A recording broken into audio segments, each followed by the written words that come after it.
Hello and welcome everyone, welcome back to my channel Rupsa ব্লগসে তোমাদের অনেক অনেক স্বাগত। তো আজকে হচ্ছে নবমী, তাই সকলকে আমার তরফ থেকে জানাই শুভ নবমী। তো এই মহানবমীতে দেবীর মহাশক্তির পুজো করা হয়। শাস্ত্রমতে অষ্টমীর সন্ধি পুজো থেকে নবমীর সূচনা শুরু হয়ে যায়। আর নবমীতে দেবীর চণ্ডী পাঠ, হোম ও বিশেষ বলিদান, অনেক জায়গায় আবার কুমারী পুজো দিয়ে থাকে, তবে আমরা কিন্তু কুমারী পুজোটা করি না, আমাদের মধ্যে নেই, তাই আমরা কিন্তু শুধু হোমটাকে করি। তাই আজকে কিন্তু আমাদের হোম যজ্ঞ আছে। আর আগের দিন অষ্টমীর ব্লগটাকে যারা যারা এখন আমার অষ্টমীর ব্লগটা দেখোনি তারা কিন্তু অবশ্যই একবার দেখে নিও, আমার অ্যাকাউন্টেই রয়েছে রূপসা ব্লগসে। তো যারা যারা আমার অষ্টমীর ব্লগটা দেখেছে তারা বুঝতে পারবে যে অষ্টমীতে কিন্তু আমরা মাকে চামুণ্ডা রূপে পুজো করি, সেরকমই নবমীতে কিন্তু মাকে মহিষাসুর মর্দিনীর রূপে পুজো করা হয়ে থাকে। তো প্রতিদিন যেরকমভাবে আমরা অঞ্জলি দিই সেরকমভাবে কিন্তু পুষ্পাঞ্জলি দিতে আমরা আজকেও বসে গেছি। তো নবমীর দিনকেও আমি কোনো রকম মেকআপ বা কিছু একদম রেডি হয়ে আসিনি, নর্মাল আমি যে কুর্তিটা পরে কাটাবো সেই কুর্তিটাই পরে এসেছিলাম। তো জাস্ট ওটা পরে আমি পুষ্পাঞ্জলি দিতে বসে গেছি। তো পুষ্পাঞ্জলির টাইমটা কিন্তু ভীষণ গুরুত্বপূর্ণ থাকে আমাদের কাছে, কারণ 3বার করে পুষ্পাঞ্জলি দেওয়া, ভালো করে মন্ত্র পড়ে, এই যে একটা অনুভূতি প্রতিটা দিন যে আমরা এই জিনিসটাকে ফিল করতে পেরেছি এত সামনে থেকে দাঁড়িয়ে। কারণ শুধু আগে যখন আমাদের পুজো হতো না তখন মণ্ডপে দাঁড়িয়ে শুধু অষ্টমীর দিনকে অঞ্জলি দিতাম, বাট কিন্তু এবারে যে প্রতিদিন আমরা যে পুষ্পাঞ্জলিটা দেওয়ার সুযোগটা পেলাম সেটা কিন্তু ভীষণ ভালো একটা এক্সপিরিয়েন্স আমার কাছে। তো দেখো আমরা এখানে অঞ্জলি দিচ্ছি বসে, কারা কারা ফ্রেমের মধ্যে আছে আমি আরেকবার বলে দিই। তো প্রথমত একদম কোনায় আছে হচ্ছে আমার বন্ধু, তারপরেই রয়েছে হচ্ছে আমার মাসি, তারপর তো তোমরা চেনোই আমি রয়েছি, আর তার পাশে রয়েছে আমার ভাই, মানে আমার পাশে আমার ভাই রয়েছে, আর দাঁড়িয়ে রয়েছে হচ্ছে আমার মা। তো সকলে মিলে আমরা এখানে অঞ্জলিটা দিয়ে নিয়ে কমপ্লিট করছিলাম। আর অঞ্জলি দেওয়ার টাইমটাতে না এত ভালো লাগে যে মায়ের মুখের দিকে চেয়ে থাকি আমরা, দিয়ে অঞ্জলি দিই, ব্যাপারটার মধ্যে ভীষণ একটা সুন্দর মানে কোমল একটা শান্তি আছে। আর বলা হয় নবমীতে দেবীর চূড়ান্ত শক্তি প্রকাশের প্রতীক পাওয়া যায়। এটাতেই হলো যে অশুভ শক্তির বিনাশ ও শুভ শক্তির কিন্তু সবসময় জয় হয়।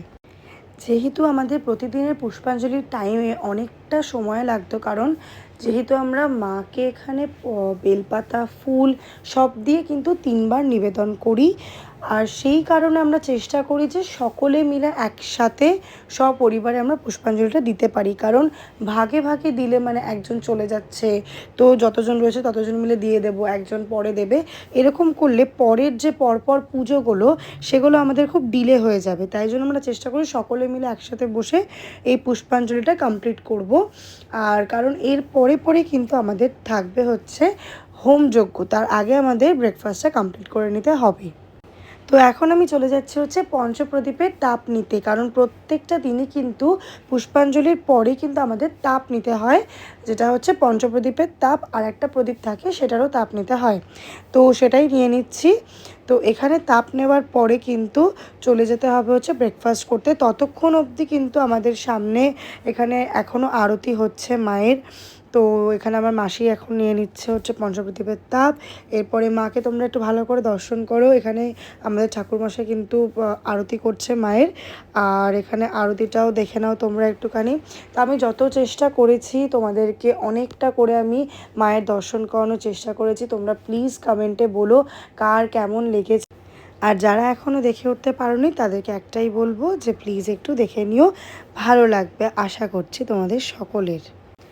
তো চলে এসেছি হচ্ছে আমরা ব্রেকফাস্ট করতে। এরপরে তো আজকে ব্রেকফাস্টে ছিল হচ্ছে চাউমিন, ভেজিটেবিল চাউমিন, কারণ প্রত্যেক দিনই কিছু না কিছুভাবে আমাদের অন্যান্য ডিশ ট্রাই করা হয়েছে, লুচি তরকারি, তারপরে অন্য দিন ছিল হচ্ছে তোমার যেরকম পোহা, তো সেরকমভাবে কিন্তু আজকে আমরা ভেজিটেবিল চাউমিন নিয়ে চলে এসেছি হচ্ছে ব্রেকফাস্টটা করতে। তো এই যে আমিও বসে পড়েছি হচ্ছে মায়ের পাশে ভেজ চাউমিন নিয়ে। তো চলো এটাকে কমপ্লিট করে কিন্তু আমাদের চলে যেতে হবে হচ্ছে প্রসাদ গ্রহণ করার জন্য। মাকে ভোগ দিয়ে দেওয়া হয়েছে, দেখো সাইডের থালাটাতে ভোগ সাজানো রয়েছে, সাথে মাকে ফলের একটা ভোগও দেওয়া হয়েছে, আর সাইডেও অনেক নিয়ম কানুনভাবে যেই ফল মাকে নিবেদন করা হয় সেগুলো সব কমপ্লিট করে রাখা। আর এই যে এখানে কিন্তু হচ্ছে এবার হোম যজ্ঞের শুরু, মানে হোম যজ্ঞটাকে ভালো করে এখানে আগে ক্রিয়েট করা হচ্ছে। তো ভালো করে আমরা সবাই মিলে হোমযজ্ঞ টাইমটাতে কিন্তু ছিলাম সামনে, কারণ যজ্ঞর টাইমে ওই স্থান থেকে কিন্তু যাওয়া যায় না। তাই জন্য আমরা পুরো প্রপারলি যেভাবে আমাদের ঠাকুরমশাইরা হোমযজ্ঞটাকে সেট করছিল, আমি সবটাই এখানে তুলে ধরার চেষ্টা করেছি যাতে তোমাদেরকে সবটা পরিপূর্ণভাবে দেখাতে পারি। তো দেখো এখানে হোমযজ্ঞ শুরু হয়ে গেছে। তো হোমযজ্ঞ নিয়ে আমি কটা কথা তোমাদেরকে শেয়ার করি। তো নবমীতে দুর্গাপুজোর মূল অংশ শেষ হয়, তাই এই দিনে হোমযজ্ঞ করা হয়, যা পূজার সমাপ্তির প্রতীক। আগুনের মাধ্যমে দেবীর উদ্দেশ্যে আহুত দ্রব্য, ঘি, ধান, তিল ইত্যাদি নিবেদন করা হয়। হোম অগ্নিকে দেবতার মুখ বলে মনে করা হয়। অগ্নির মাধ্যমে দেবীর কাছে ভক্তের যে মনস্কামনা সেটা কিন্তু সবসময় পৌঁছে যায়। যেহেতু নবমীতে দেবী মহিষাসুর মর্দিনী রূপে পূজিত হন, তাই কিন্তু হোম সেই শক্তির সর্বোচ্চ আহ্বান। অষ্টমীর সন্ধি পুজো হলো দেবীর যুদ্ধ শক্তির সূচনা, আর নবমীর হোমযজ্ঞ হলো সেই যুদ্ধের চূড়ান্ত ফলাফলের প্রতীক। তো যেই ফ্রেমটা তোমরা দেখতে পেলে সেই ফ্রেমটা তো তোমাদের সকলেরই চেনা। তো আমি যেটুকু জানতাম হোমের ব্যাপারে তোমাদেরকে কিন্তু সেটাই শেয়ার করার চেষ্টা করলাম। তো তোমরা কারা কারা এই সবটা জানতে সেটা কিন্তু কমেন্টে বলো। তো চলো তোমাদের ততক্ষণ হোমের একটু দর্শন করিয়ে দিই।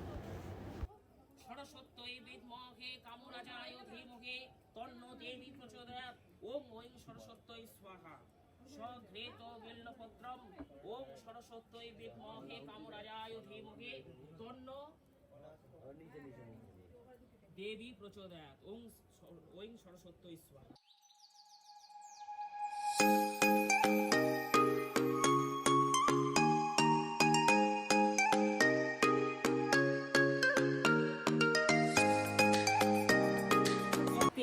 তো এইখানে যে নিয়মটা পালন করা হচ্ছে সেটা কিন্তু আমার ভাই, মাসি আর মেসো তিনজনে মিলেই কমপ্লিট করতে পারতো, তাই কিন্তু ঠাকুরমশাই এখানে তিনজনকে ডেকে নিয়েছে এবং তিনজন মিলে কিন্তু এই যে নিয়মটা হোমযজ্ঞর টাইমে সেটা কিন্তু খুব সুন্দরভাবে কমপ্লিট করেছে। এবং এটাই শুধু না, এটার পরেও যে কাঁধে হাত দিয়েছে তিনজন পরপর লাইন করে দাঁড়িয়েছে, এরপরেও কিন্তু একটা নিয়ম ছিল যার জন্য তাদেরকে একটু ওয়েট করতে হয়েছে।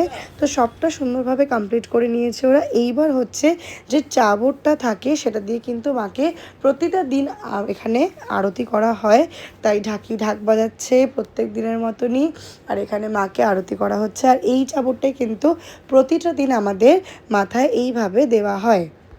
তো এরপরে কিন্তু নিচে চলে এসেছিলাম একটু রিলস করতে। তোমরা আমার এই ক্লিপিংসগুলো দেখে কিন্তু বুঝতেই পারছো যে আমি রিলস করতে নিচে চলে এসেছিলাম।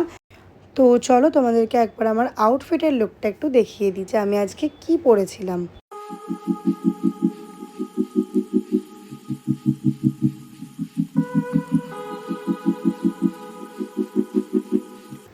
আমার আউটফিটটা তোমরা দেখে নিয়েছো, কিন্তু হাতের চুড়িগুলোও কিন্তু সেমভাবে ম্যাচিং করা, ব্লু কালার দিয়ে। কানের দুলটাও তাই ছিল, আর গলায় কিন্তু আমি কিছু পরিনি, ওটা আমার দুপাট্টার একটা মিডল অংশটা। তো কেমন লাগছে সেটা কিন্তু অবশ্যই কমেন্ট করে জানাতে ভুলো না। আজকে হচ্ছে একটা মেন পুজো, সেটা হচ্ছে আমাদের হোমযজ্ঞ হবে। তো জাস্ট বিকজ আজকে হোমযজ্ঞ আছে, তো সকালবেলার দিকটায় আমরা পুষ্পাঞ্জলি দিয়ে সবাই রেডি থাকবো হোমযজ্ঞর জন্য। আর পুষ্পাঞ্জলির মাঝখানে মানে পুষ্পাঞ্জলি দেওয়ার পরে পরেই না আমাদেরকে হোমযজ্ঞর সেট আপটা করতে হবে। তো তার জন্য মাঝখানে আমরা পুষ্পাঞ্জলি দেওয়ার পরে আমরা একটু ব্রেকফাস্ট করে নিয়েছিলাম। তো আজকে আমাদের ব্রেকফাস্টে কী ছিল সেটাও তোমরা জানো, সেটা হচ্ছে নর্মাল ডেজের মতন লুচি তরকারি বা পোহা এরকম কিছু ছিল না, আজকে একটু অন্যরকমই ছিল। কারণ এভরি সিঙ্গেল ডে না এই জিনিসগুলো খেতে খেতে আমাদেরও বোরিং লেগে গেছিলো, তো ওই জন্য আমরা একটুখানি চেঞ্জ করে আমরা ভেজ চাউমিন রেখেছিলাম। তো সেই ক্লিপিংসটা তোমরা হয়তো দেখেছো খাওয়ার টেবিলে। তো ওই সেই ব্রেকফাস্টে কমপ্লিট করে নিয়ে কিন্তু আমরা রেডি হয়ে গেছিলাম ফর হোমযজ্ঞর জন্য। তো হোমযজ্ঞর সেট আপগুলো থেকেই সবাই মানে প্রচণ্ড আর কি অ্যাক্টিভিটিগুলোর মধ্যে ইনভলভ ছিল, কারণ অনেকগুলো কাজ করে দিতে হয়েছিল। আর পুরো হোমযজ্ঞটা কীভাবে কমপ্লিট হলো আর সাথে সব কিছু ক্লিপিংসই মানে আমার পরিবারদের সব কিছু ক্লিপিংসই তোমাদের এখানে শেয়ার করা আছে। তোমরা যেভাবে দেখছো, যেভাবে ফলো করছো, প্লিজ এভাবেই কন্টিনিউ করবে। আর সাপোর্ট করো, লাইক করো, শেয়ার করো, অবশ্যই কমেন্ট করো যদি কিছু ভালো লেগে থাকে এই ব্লগটাতে। আর এখানে শেষটা, বিকেলবেলা আমরা কী কী করি বা কীভাবে দিনটাকে পুরো এনজয় করি সেটাও কিন্তু তোমাদের সাথে শেয়ার করব। তো এভাবেই দেখতে থেকো আর এভাবেই সাপোর্ট করতে থেকো, আর আজকের দিনটা সবাই খুব ভালো করে কাটিও। আসছি আবার নতুন কোনো ব্লগ নিয়ে, সেটা হচ্ছে দশমীর ব্লগ, তো তোমরা দেখতেই পাবে। তবে আজকের দিনটাও কিন্তু এখানে এন্ড না, আজকের দিনেও অনেক মজা হতে চলেছে ইন ফার্দার। তো দেখতে থাকো এভাবে। তো এখন হচ্ছে বিকেলবেলার টাইমটা, পুরোহিত মশাই চলে এসেছিলেন এবং আরতি কমপ্লিট করে এখানে কিন্তু আবারও বিকেলবেলা পঞ্চপ্রদীপের তাপটা আমাদেরকে নিতে হয়, তো সেটাই আমি নিয়ে নিচ্ছিলাম।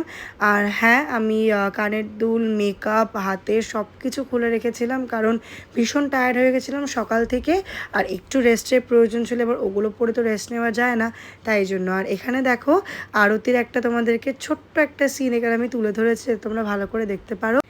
এর পরের টাইমটা কিন্তু ছিল হচ্ছে আমাদের মেইন টাইম, যেই টাইমটাতে আমরা সবাই মিলে কিন্তু পরব আলতা। কিসের জন্য? কারণ পরের দিনই কিন্তু দশমী। জানি সকলেরই মনটা প্রচণ্ড খারাপের দিকে, কিন্তু না, সেই মন খারাপ করে বসে থাকলে তো হবে না। মাকে বিসর্জনের সময় কিন্তু পায়ে আলতা না থাকলে খুবই খালি খালি লাগে। তো এখানে যে ক্লিপিংটা দেখতে পাচ্ছ, এটা কিন্তু আমার মাসি প্রথমে আলতাটা পরে নিচ্ছিল সুন্দর করে। আর দেখো কি সুন্দর করেই না এখানে আঁকছে আলতাটা, এত ভালো লাগছিল দেখতে, কারণ ওর এই পায়ে আলতা পরার স্টাইলটা ভীষণই সুন্দর ছিল। তো এই যে দেখো ফুল কমপ্লিট আলতাটা, আর আগেকার আলতার মতো এখনের আলতা নয়, তাই কিন্তু কালার বসতে একটু সকলেরই সমস্যা হচ্ছিল। আমিও চলে এসেছি এখানে আলতা পরতে। তো আমি তো কোনোভাবে এখানে আলতাটা পরে নিয়েছিলাম ম্যানেজ করে, কারণ ভীষণ আলতাটা পাতলা ছিল, সবারই পায়ে পড়তে ভীষণ অসুবিধা হচ্ছিল। জানি না কি আলতা, কারণ এখানে আলতাটা পাতলা হওয়াতে না, আলতাটার থেকে এই যে প্রত্যেকটা ড্রপ যেগুলো গড়ার ছিল সেগুলো খুব সমস্যা ছিল, আলতাটা অনেকটা ঘেটে যাওয়ার মতন অবস্থায় ছিল। তবুও অনেক ম্যানেজ করে আমি পড়ার চেষ্টা করেছি, মাসি, মা, আমরা তিনজনেই ভীষণ ম্যানেজ করে পড়ার চেষ্টা করেছি। তো আলতাটা যেহেতু রাত্রিবেলা পড়ছিলাম, তাই ডিনার করে আমরা এরপরে ঘুমিয়ে পড়ি। যদি তোমাদের এই ব্লগটাতে কিছু ভালো লেগে থাকে তাহলে কিন্তু অবশ্যই লাইক, শেয়ার, কমেন্ট করতে ভুলো না। আর এভাবেই আমার সঙ্গে থেকো, ব্লগসগুলো অবশ্যই দেখতে থেকো। আর যদি ব্লগটাতে কিছু ভালো লেগে থাকে অবশ্যই কমেন্ট করে জানিও। দেখা হচ্ছে কালকে, টাটা।